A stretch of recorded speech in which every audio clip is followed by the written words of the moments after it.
নমস্কার। তো চলুন সবাইকে আমার চ্যানেলে ওয়েলকাম।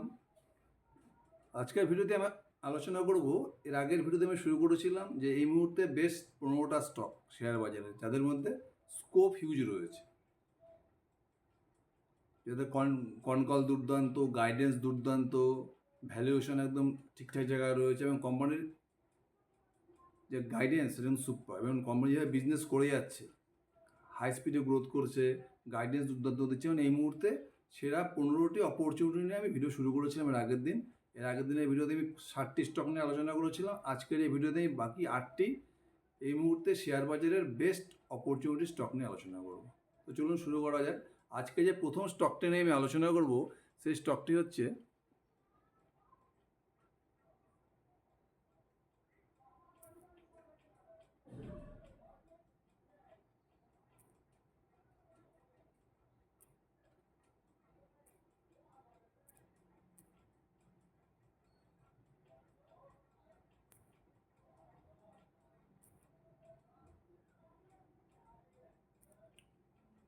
ভিমার্ক ইন্ডিয়া। ভিমার্ক ইন্ডিয়াকে আমি এর আগেও ডিটেলস ভিডিও বানিয়েছি। এটা একটি কেবল সেক্টরের স্টক, কিন্তু এরা প্রিমিয়াম কেবল বানায়। এদের যে কেবলগুলো এরা ম্যানুফ্যাকচারিং করে খুব হাই ভোল্টেজ কেবল, মানে এইসব কেবলের মধ্যে দিয়ে কী হয়, প্রচুর ইলেকট্রিসিটি এরা কনজিউম করতে পারে। এই জন্য এদের কেবলগুলো একটু স্পেশালিস্ট কেবল আর কি, প্রিমিয়াম কেবল। এইসব কেবলগুলো সব হেভি ইন্ডাস্ট্রিতে কাজে লাগে। এই রিনিউয়েবল এনার্জি সেক্টর বলুন, ডাটা সেন্টার বলুন, অটোমোবাইল ইন্ডাস্ট্রি বলুন, ইলেকট্রনিক্স ইন্ডাস্ট্রি বলুন, ইভি সেক্টরে বলুন। এই জন্য এদের প্রোডাক্টের হিউজ ডিমান্ড। এর জন্য দেখবেন, যদি আপনি ভিমার্ক ইন্ডিয়াকে দেখেন, মোটামুটি লাস্ট এক বছরে যদি ভিমার্কের শেয়ার দেখেন, মোটামুটি এক বছরে 400 টাকার থেকে মোটামুটি 1600 টাকা হয়ে গেছে। মানে লাস্ট এক বছরে 4x হয়ে গেছে। এই বিয়ার মার্কেটও ভিমার্কের শেয়ার প্রাইস লাস্ট এক বছরে প্রায় 400 টাকা থেকে 1600 টাকা হয়ে গেছে। বুঝতে পারছেন কোম্পানির বিজনেসটা কোন জায়গায় আছে। এবার যদি ভিমার্কের বিজনেস দেখেন, যদি ভিমার্ক ইন্ডিয়ার বিজনেস দেখেন, তাহলে দেখবেন মোটামুটি ভিমার্ক লাস্ট যদি আপনি 3-4 বছরের বিজনেস দেখেন, 2022 থেকে 2026 মোটামুটি ভিমার্কের বিজনেস সেলস গ্রোথ 10x হয়ে গেছে। লাস্ট 4 বছরের সেলস গ্রোথ 10x হয়ে গেছে। আর যদি প্যাট গ্রোথ দেখেন, লাস্ট 4 বছরে 6 কোটি টাকার থেকে 100 কোটি, মানে প্রায় 16x। লাস্ট 4 বছরের সেলস গ্রোথ 10x, আর প্যাট হচ্ছে 16x। এরকম যদি FY25 থেকে FY26 দেখেন, তাহলে দেখবেন সেলস গ্রোথ মোটামুটি এদের ডাবল হয়ে গেছে। FY25 এদের সেল ছিল মোটামুটি 900 কোটি টাকা, সেটা FY26 হচ্ছে 1800 কোটি টাকা। আর যদি প্যাট দেখেন, তাহলে দেখবেন FY25-এ এদের টোটাল প্যাট ছিল মোটামুটি 36 কোটি টাকা, আর FY26-এ এদের টোটাল প্যাট গিয়ে দাঁড়িয়েছে মোটামুটি 100 crore, মানে 3x গ্রোথ। মানে এই মুহূর্তে FY26-এ এরা টোটাল সেল করেছে 1800 কোটি টাকা, আর প্যাট করেছে মোটামুটি 100 crore, মোটামুটি 6%-এর মতো ওদের প্যাট মার্জিন। কোম্পানি কিন্তু লাগাতার প্যাট মার্জিনও বাড়িয়ে যাচ্ছে। এবার যদি ভিমার্কের গাইডেন্স দেখেন, এখন তো তখন কেবল সেক্টর এরকম জায়গায় রয়েছে না, যত সেক্টরে গ্রোথ হবে, সে ইভি বলুন, সোলার বলুন, ডাটা সেন্টার বলুন, সব থেকে কিন্তু লাভবান হচ্ছে কেবল সেক্টর। কেবল কিন্তু সব জায়গাতে লাগবে। আর ভিমার্কের যে কেবলগুলো বানাচ্ছে ওয়্যার, এই সমস্ত ইন্ডাস্ট্রিতে কিন্তু কেবলগুলো কাজে লাগছে। আর ভিমার্ক যদি গাইডেন্স দেখেন,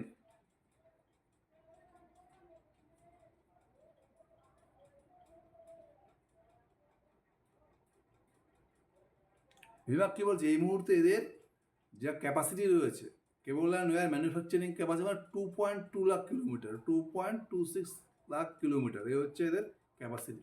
কোম্পানির গাইডেন্স ছিল নেক্সট 3 to 4 ইয়ার্স, মানে 2030-এর মধ্যে এটা 7 লাখ কিলোমিটার হয়ে যাবে। কিন্তু এখন কোম্পানি সে গাইডেন্সটাকে বাড়িয়ে দিয়েছে, বাড়িয়ে কত বলতে 10 লাখ কিলোমিটার। মানে এখন যা ক্যাপাসিটি রয়েছে 2.2 লাখ কিলোমিটার, সেটা নেক্সট 4 ইয়ার্সে হয়ে যাবে কত, 10 লাখ কিলোমিটার। মানে মোটামুটি 5x-এর কাছাকাছি গ্রোথ হবে, ম্যানুফ্যাকচারিং গ্রোথ। এই জন্য কোম্পানি গাইডেন্স কী দিয়েছে, কোম্পানি গাইডেন্স দিয়েছে যে ভিমার্ক ইজিলি নেক্সট 3 থেকে 5 বছর এটা ইজিলি মোর দ্যান 40% করে রেভিনিউ গ্রোথ করবে। কারণ কোম্পানি যে ম্যানুফ্যাকচারিং ক্যাপাসিটি বাড়াচ্ছে, যে নেক্সট 4 ইয়ার্সে প্রায় 5x ম্যানুফ্যাকচারিং গ্রোথ করছে, তার মানে নেক্সট 4 to 5 ইয়ার্সে কিন্তু কোম্পানি 40 থেকে 45% গ্রোথ করতে কোনো অসুবিধা হবে না। তো বুঝলো ডিলটা কতটা অ্যাট্রাক্ট। এবার যদি এই মুহূর্তে আপনি ডিলটা দেখেন ভিমার্কের, তাহলে বুঝতে হবে যে ভিমার্কের ডিলটা কতটা অ্যাট্রাকটিভ রয়েছে। এই মুহূর্তে FY 26 টোটাল সেল কত, মোটামুটি 1800 কোটি টাকা, আর প্যাট হচ্ছে মোটামুটি 100 crore, মানে 5 থেকে 6% প্যাট মার্জিন। এবার কোম্পানির গাইডেন্স কী রয়েছে, নেক্সট 3 to 4 ইয়ার্সের ইজিলি 40% করে গ্রোথ করবে। এবার আপনি নেক্সট 3 বছরের যদি ভিমার্কের রিলটা দেখেন, যদি 40% করে গ্রোথ করে, তাহলে FY 27 সেল যেতে হবে কত, মোটামুটি 2500 কোটি টাকা। FY 28 এদের সেল গিয়ে দাঁড়াবে মোটামুটি 3500 কোটি টাকা, আর FY 29 এদের সেল গিয়ে দাঁড়াবে কত, মোটামুটি 5000 টাকার মতো। এবার প্যাট মার্জিন কত, 5 থেকে 6%, মানে FY 29 ভিমার্কের প্যাট গিয়ে দাঁড়াতে পারে মোটামুটি 5000 কোটি টাকা সেল করে মোটামুটি 300 কোটি টাকার মতো। আর ভিমার্কের পিই কত, যদি ভিমার্কের পি দেখেন, তাহলে ভিমার্কের এই মুহূর্তে পি গিয়ে দাঁড়াচ্ছে মোটামুটি 38। আমি ধরুন 30 পি ধরলাম, সাস্টেনেবল পি। এই 2029 এদের পি 30ও হয়, আর যদি 300 কোটি টাকা প্যাট করে, তাহলে ভিমার্কের মার্কেট ক্যাপ কত হবে, 300 × 30, মোটামুটি 9000 কোটি টাকা। এই মুহূর্তে মার্কেট ক্যাপ কত, 3800 কোটি টাকা। তারপরে নেক্সট 3 বছরে ভিমার্কের মার্কেট ক্যাপ মোটামুটি 2.5x হতে পারে, মানে ভিমার্কের শেয়ারের গ্রোথ নেক্সট 3 বছরে 2.5x হতে পারে।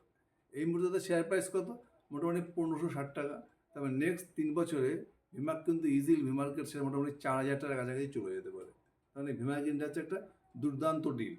সুতরাং এই স্টকটাকে কিন্তু খুব ভালো করে ট্র্যাক করুন। কোম্পানি কিন্তু মানে কনসিস্টেন্টলি কেবল সেক্টরের সব থেকে বেস্ট পারফর্ম করে যাচ্ছে।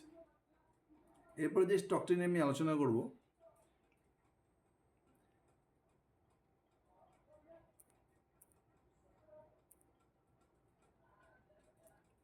Nurture oil industries limited. এই স্টকটার ডিটেলস ভিডিও বানানো আছে আমার চ্যানেলে, দেখবেন।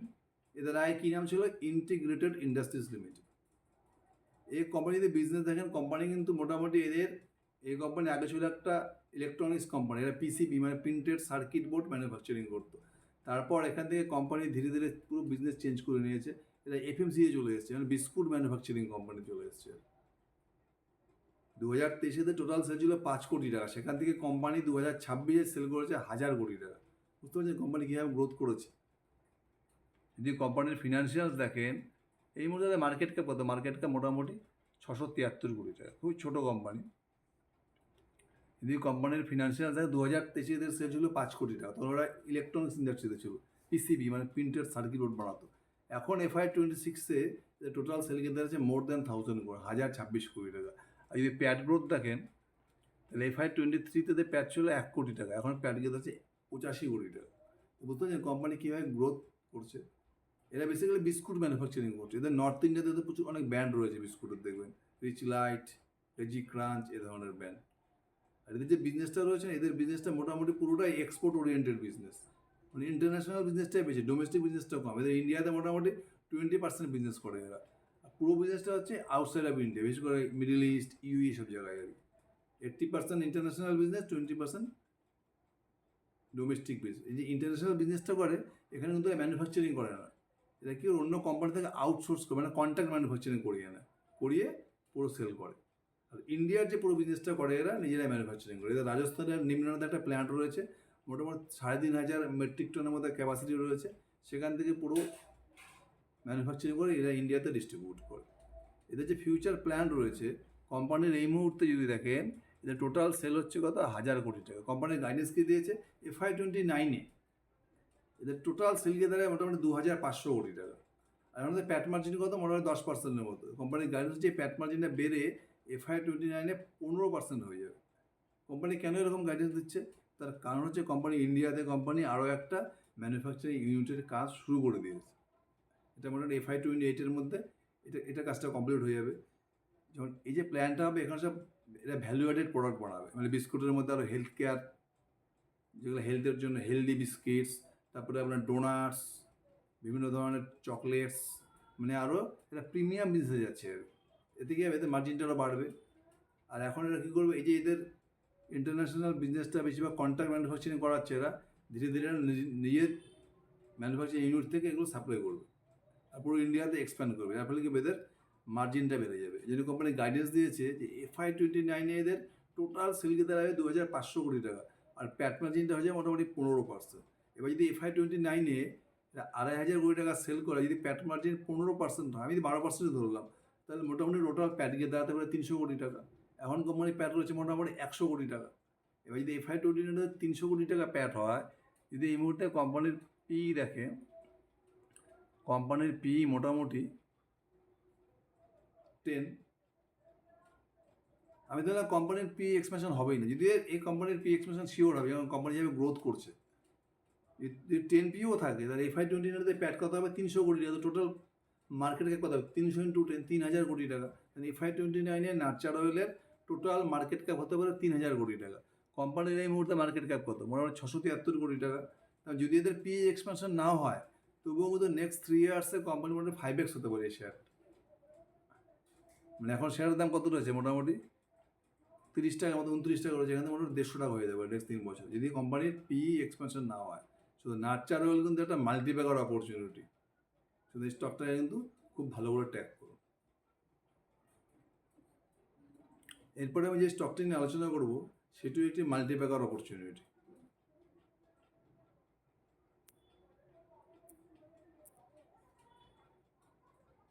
সোলেক্স এনার্জি, এটা সোলার, নাম শুনে বুঝতে পারছি এটা সোলার এনার্জি সেক্টরের স্টক। এরা বেসিক্যালি কী করে? এরা সোলার মডিউল বানায়। এই যে আমাদের ছাদের উপর যে সোলার প্যানেল দেখি আমরা, সেই সোলার প্যানেল ওটা একটা সোলার মডিউল। এই সোলার মডিউলটা এরা বানায়। এই সোলার মডিউলের মধ্যে কী হয়? সানলাইটটা এসে ইলেকট্রিক এনার্জিতে কনভার্ট হয়ে যায়। কোম্পানি কিন্তু এখনও পর্যন্ত এরা যা শুধু সোলার মডিউল বানায়। সোলার সেলটা কতগুলো সোলার সেল মিলে কিন্তু সোলার মডিউল তৈরি হয়। এরা বেসিক্যালি এখনও সোলার মডিউলই বানাচ্ছে। সোলার সেল বানানো শুরু করেনি এরা, সেদিন ফিউচারে এরা নিজেরাই সোলার সেল বানানো শুরু করবে। তখন কিন্তু কোম্পানিকে আর সোলার সেলটা বাড়ি থেকে আউটসোর্স করতে হবে না। তখন কি হবে? কোম্পানি কিন্তু প্যাট মার্জিনও বাড়তে থাকবে। এবার সোলেক্স এনার্জি যদি বিজনেস দেখে, মার্কেট খুবই ছোটো, মোটামুটি 1200 কোটি টাকার মতো মার্কেট ক্যাপ রয়েছে।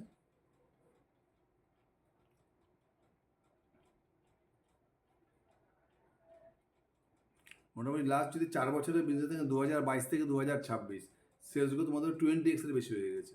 2022 কিন্তু টোটাল ছিল 72 কোটি টাকা, যেটা 2026 কত হয়েছে 1555 কোটি টাকা। আর প্যাট যদি দেখেন, 2022 প্যাট ছিল 1 কোটি টাকা, সেটা গিয়ে দাঁড়াচ্ছে মোটামুটি 89 crore। মানে হিউজ জাম্প করেছে। কি সেলস গ্রোথ, কি প্যাট গ্রোথ। তার মধ্যে এখন তো পুরো রিনিউয়েবল এনার্জির বুমিং চলছে। এখানে কিন্তু সোলেক্স এনার্জি একটা হিউজ বেট হতে পারে, মানে দুর্দান্ত মাল্টিপ্যাকার অপরচুনিটি হতে পারে। তাহলে কোম্পানির FY26 কী হলো?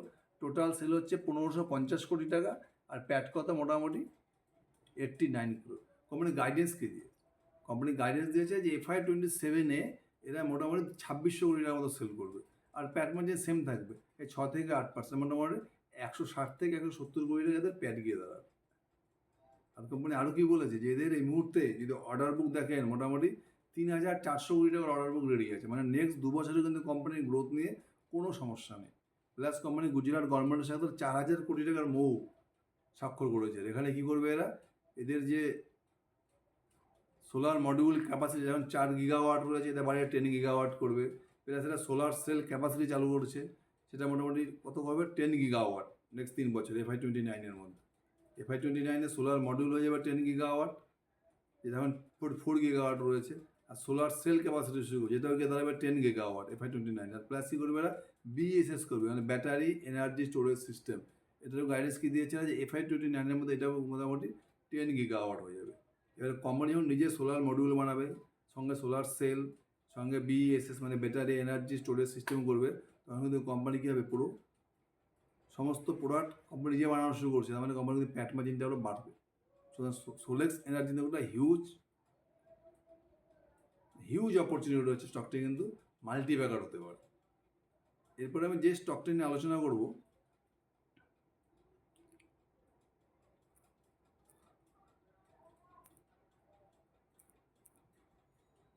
Purple United.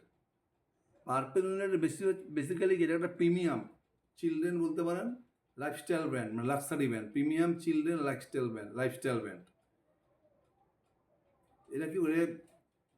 এই 0 থেকে 14 বছর এই বাচ্চাদের গার্মেন্টস বলুন, ফুটওয়্যার বলুন, অ্যাক্সেসরিজ বলুন, ব্যাগ বলুন, ট্যুরিস্ট ব্যাগ বলুন, সমস্ত কিছু এরা রিটেলিং করে। যেমন ভিটু রিটেল, ট্রেন্ড, এরা নিজেরাই ম্যানুফ্যাকচারিং করিয়ে নেয়, পুরো কন্ট্রাক্ট ম্যানুফ্যাকচারিং করিয়ে। আর নিজস্ব ব্র্যান্ড রয়েছে, এটা কিন্তু বাইরের ব্র্যান্ডের প্রোডাক্ট বিক্রি করে, সব নিজস্ব ব্র্যান্ড। পার্পল ইউনাইটেড নিজস্ব ব্র্যান্ড। আর আর এদের সমস্ত প্রোডাক্ট প্রিমিয়াম প্রোডাক্ট, নট সস্তার প্রোডাক্ট না। যারা ভিটোরিয়াটের অ্যাফোর্ডেবল প্রোডাক্ট বিক্রি করে, পার্পল লিমিটেড কিন্তু প্রিমিয়াম প্রোডাক্ট বিক্রি করে। আর এই পুরো সেক্টরটা হচ্ছে না যে অ্যাপারেল সেক্টরে হিউজ গ্রোথ, কারণ এখানে কী হচ্ছে, সমস্ত আনঅর্গানাইজ থেকে ধীরে ধীরে সেক্টরটা অর্গানাইজ হচ্ছে। মানে লোকজন আগে ফুটপাতে গিয়ে মালপত্র কিনতো, কিন্তু এখন লোকজন মলে গিয়ে কিনছে। এই ব্যাপারটা কিন্তু পুরো বিজনেস মডেলটাকে চেঞ্জ করে দিয়েছে। যদি পার্পল ইউনাইটেডের বিজনেস দেখেন, মোটামুটি যদি বিজনেস দেখা যায়,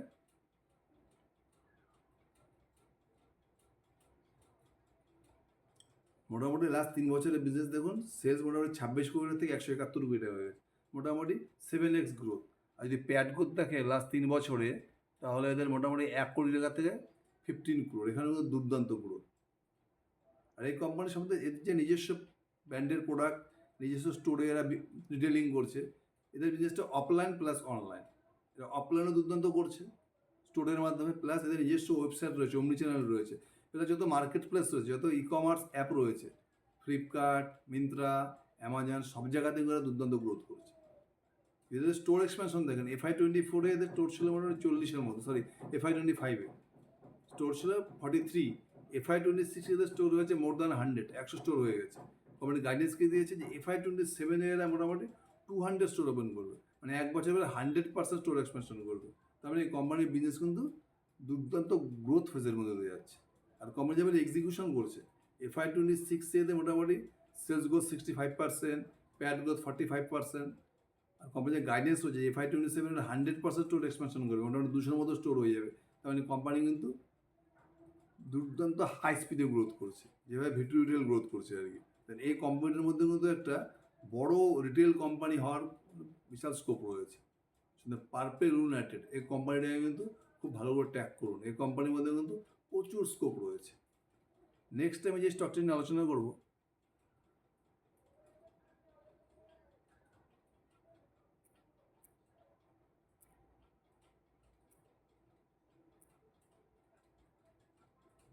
ক্যাপ্রি গ্লোবাল ক্যাপিটাল। এটা কিন্তু diversified non banking financial company, NBFC। যদি কোম্পানিটাকে দেখেন ক্যাপ্রি গ্লোবাল, মানে পুরো ফিনান্সিয়াল সেক্টরে, NBFC সেক্টরে যে লাস্ট 2 বছর থেকে দেখেন সব থেকে কনসিস্টেন্ট কোম্পানি কন্টিনিউ 35%, 40%, 45% লোন বুক গ্রোথ করে যাচ্ছে। এই কোম্পানির সব থেকে বড় টার্ন আউট হয়েছে আজ থেকে 2 থেকে 2.5 বছর আগে, মোটামুটি 3 বছর হতো, যখন থেকে এরা গোল্ড লোনে নিজেদেরকে এক্সপ্যান্ড করেছে। এদের সমস্ত ধরনের লোনই রয়েছে, MSME লোন, কার লোন, পুরো হাউজিং লোন সব রয়েছে, কিন্তু কনস্ট্রাকশন লোন। কিন্তু এই কোম্পানির মেন টার্নিং পয়েন্ট হচ্ছে গোল্ড লোন। এখন তো টোটাল 1400 ব্রাঞ্চ, তার মধ্যে মোটামুটি 1000টা রয়েছে গোল্ড লোনের রয়েছে। বুঝতে পারছি কোম্পানি গোল্ড লোনে কীভাবে এক্সপ্যান্ড করছে, আর সব থেকে এদের বেশি গ্রোথ হচ্ছে কিন্তু গোল্ড লোনে। আর কোম্পানি নন স্টপ এভরি কোয়ার্টারে 50%, 60%, 40% লোন বুক গ্রোথ করে যাচ্ছে। প্লাস অ্যাসেট কোয়ালিটি দুর্দান্ত, ROE বলুন, আরও NPA, gross NPA, net NPA, cost of borrowing সমানে কমে যাচ্ছে, নেট ইন্টারেস্ট মার্জিন বেড়ে যাচ্ছে। মানে একটা NBFC কোম্পানির যা যা কোয়ালিটি থাকা দরকার ইনভেস্টারদের জন্য, সমস্ত কোয়ালিটি ক্যাপ্রি গ্লোবালের মধ্যে রয়েছে। এখন ওদের মোটামুটি লোন বুক কত, মোটামুটি এদের যে লোন বুকে দাঁড়াচ্ছে মানে 35 থেকে 36,000 কোটি টাকা লোন বুক রয়েছে। কোম্পানির গাইডেন্স কী হচ্ছে, নেক্সট 2 ইয়ার্স মানে FY28 এটা হয়ে যায় 57,000 ক্রোড়। কোম্পানির আগে গাইডেন্স ছিল যে FY28 এদের লোন বুক হবে 50,000 কোটি টাকা। এটাকে বাড়াতে বাড়াতে গাইডেন্স এখন বলছে কোম্পানি FY28 মোটামুটি 57,000 লোন বুক গ্রোথ করবে। তার মানে নেক্সট 2 বছর কিন্তু কোম্পানি ইজিলি 30% করে লোন বুক ইজিলি গ্রোথ করবে। আর কোম্পানি নন স্টপ দুর্দান্ত পারফর্ম করে যাচ্ছে। বাকি তো সমস্ত ব্যাংক, NBFC কোম্পানি দেখুন অনেক পরে, মোটামুটি লাস্ট 1 বছর 1.5 বছর থেকে সবাই গোল্ড লোনের দিকে চলে এসেছে, গোল্ডের প্রাইস বাড়ার পরে। কিন্তু এই কোম্পানি কিন্তু লাস্ট 2.5 থেকে 3 বছর থেকে কিন্তু এরা গোল্ড লোনে কাজ করে যাচ্ছে। সুতরাং এই কোম্পানিটা খুব ভালো করে ট্যাগ করুন, সমস্ত প্যারামিটার কোম্পানির টপ নচ। প্লাস কোম্পানির গাইডেন্স রয়েছে নেক্সট 2 বছর 3 বছর ইজিলি 30% করে লোন বুক গ্রোথ করে নেবে। এরপরে যে কোম্পানি আমি আলোচনা করবো, পুনাওয়ালা ফিনকর্প। এটি বলতে পারেন টার্ন আউট কোম্পানি। পুনাওয়ালা ফিনকর্পকে যদি দেখেন না, পুনাওয়ালা এরা মোটামুটি লাস্ট 4 বছর থেকে যদি দেখেন, 4-5 বছর যদি স্টাডি করে দেখবেন, কোম্পানি কিন্তু অলওয়েজ হাই গ্রোথ দিয়েছে, সবসময় 40%, 50%, 35% লোন বুক গ্রোথ করে যাচ্ছে। এদেরও ডাইভার্সিফাইড লোন বুক, কিন্তু এদের পার্সোনাল লোন বুকে না দুর্দান্ত গ্রোথ করছিল FY23, FY24, মানে হিউজ গ্রোথ পার্সোনাল লোন বুকে করছিল। এই লোন বুক গ্রোথ করতে করতে FY 25 এসে কোম্পানি ফেসে যায়। যাকে তাকে ডেকে সবাইকে পার্সোনাল লোন বুক দিচ্ছিল, পার্সোনাল লোন দিচ্ছিল। FY 25 কী হচ্ছে, এদের পার্সোনাল লোন বুকে প্রচুর গ্রস এনপিএ নেট এনপিএ বেড়ে যায়, মানে কালেকশন এফিসিয়েন্সি কমে যায়, প্রচুর পয়সা ডুবে যায় এদের পার্সোনাল লোনে। তখন কি হয়, কোম্পানি 600 কোটি 1200 কোটি মানে লাগাতার প্রফিট বাড়াচ্ছিল, FY 25 এসে কোম্পানি লস মেকিং হয়ে যায় কোম্পানি এই পার্সোনাল লোন বুকের জন্য। পুরো শেয়ারে ডাউনফল হয়ে যায়, মানে ইনভেস্টার সব হয়ে যায় আর কি। FY 25 লস করার পরে কিন্তু কোম্পানি পুরো টার্ন আউট করে ফেলে নিজেকে। HDFC ব্যাংকের থেকে 2-3 জন লোক নিয়ে চলে আসে এরা, তারপরে পার্সোনাল লোন বুকটাকে কমিয়ে দিয়ে কোম্পানি আরও ডাইভার্সিফাইড করে দেয় এরা। Gold loan, car loan, education loan, MSME loan, সমস্ত লোনে ডাইভার্সিফাইড করে নেয়। FY 25 ঘটনা ঘটার পর থেকে দেখবে যদি FY 26 Q1 থেকে কোম্পানি কিন্তু পুরো টার্ন আউট হয়ে গেছে। 60%, 70%, 80% করে এখন লোন বুক গ্রোথ করছে, সঙ্গে অ্যাসেট কোয়ালিটিও বেটার হচ্ছে। আর যদি কোম্পানির গাইডেন্স দেখেন, FY 25 লোন বুক ছিল মোটামুটি 36,000 কোটি টাকা। কোম্পানির গাইডেন্স দিয়েছে নেক্সট 5 ইয়ার্স, মানে 2030-এর মধ্যে এদের লোন বুক হয়ে যাবে 2 লক্ষ কোটি টাকা। FY 25 লোন বুক ছিল এদের 36,000 কোটি টাকা। কোম্পানি গাইডেন্স দিয়েছে FY 30-তে এদের লোন বুক হয়ে যেতে পারে 2 লক্ষ কোটি টাকা। তাহলে কোম্পানির গাইডেন্স দেখেছেন, মানে FY 25 থেকে FY 30 ইজিলি মোটামুটি 35 থেকে 40% লোন বুক গ্রোথ করবে। সুতরাং পুনঃবালে কিন্তু খুব ভালো করে ট্যাগ করুন। কোম্পানি যা গাইডেন্স দিয়েছে, এই স্টকটাকে কিন্তু হিউজ রিটার্ন দিতে পারে ইনভেস্টারদেরকে। তা এই যে আমি যে এতগুলো স্টক নিয়ে আলোচনা করবো না, এই স্টকগুলোর মধ্যে হিউজ অপরচুনিটি রয়েছে, মানে মোটামুটি বলতে পারেন বেস্ট অপরচুনিটি। এছাড়া আরও কিছু অপরচুনিটি রয়েছে, আমি সবগুলো স্টক নিয়ে আলোচনা করতে পারলাম না। যেমন আপনার ডাটা সেন্টারে রয়েছে TD পাওয়ার সিস্টেম বা এরোফ্লেক্স ইন্ডাস্ট্রি, AI রয়েছে ফ্যাক্টর অ্যানালাইটিক্স, স্টারলাইট ইন্ডাস্ট্রি রয়েছে TD পাওয়ার সেক্টরে, ইভিতে দেখতে পারেন এথারা এনার্জি বা সার্বোটেক রিনিউয়েবল। এইসব স্টকগুলোকে নিয়ে খুব ভালো করে স্টাডি করুন। বা রিনিউয়েবল এনার্জিতে আরও প্রচুর স্টক রয়েছে, KPI গ্রিন রয়েছে, ওয়ারি এনার্জিস রয়েছে, ওয়ারি রিনিউয়েবলস রয়েছে। এইসব কোম্পানির মধ্যে কিন্তু প্রচুর স্কোপ রয়েছে। জুয়েলারি রিটেল সেক্টর বলুন, ক্যাপিটাল সেক্টর যেমন রয়েছে ক্যাপিটাল মার্কেটে BSE, MCX দুর্দান্ত বেট, ওয়েলথ ম্যানেজমেন্টে আনন্দ রাঠি। যে সমস্ত স্টকের নাম বললাম, এই স্টকগুলো নিয়ে স্টাডি করুন। এইসব স্টকগুলোর মধ্যে কিন্তু প্রচুর স্কোপ রয়েছে। Thank you.